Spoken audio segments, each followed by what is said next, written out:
Сәлем достар, міне мен сіздермен Лео қайтадан.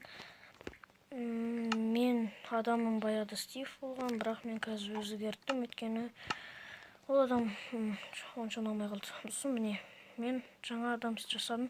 Негізі бұндай нағы да болған, бірақ мен өшіріп тастадым. Сосын міне осындай.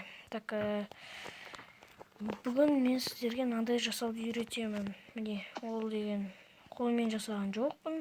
Егер қолмен жасасам, мынандай шықпайтын еді. Қараңыздар, сырты мынандай ғой. Біз мынандай қойдық. Мысалға мынандай алдым. Міне қойдым, міне қойдым.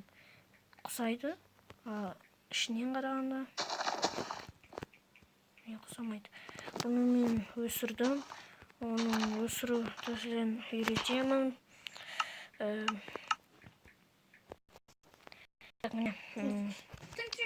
Сосын міне, так, оны былай жасайды. Тағы да мынандай бар гриб, сосын тағы да қызыл гриб, сосын көсіне мука керек, сосын трава блок керек. Бүйтіп екі блок қосамыз. Сосын екеуін біреуін алып қойылмайды, міне қойылмайды. Ол үшін былай. Міне өстіп бүйтіп шабу керек, сосын төменге қаратып қою керек. Сосын сындырайық. Міне қойылды. Ол тек қап-қараңғы жерде қойылмайды. Сосын төбеге ұшамыз. Неге істеймін? Болды. Міне істеді. Осындай да жасауға болады. Екіншісі дәл сол сияқты, бірақ бұл қызыл. Төменге қаратып.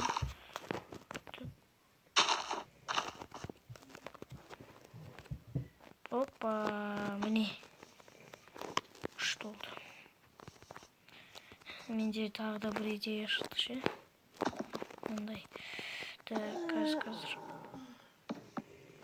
Мында ортасы болса.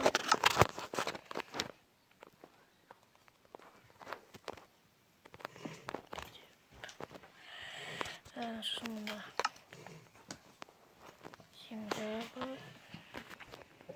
Мен жаңағыдай бір-бірінің үстіне өсірейін деуін, бірақ іске аспады. Міне осындай жасап көріңіздер. Бұл күшті тәсіл.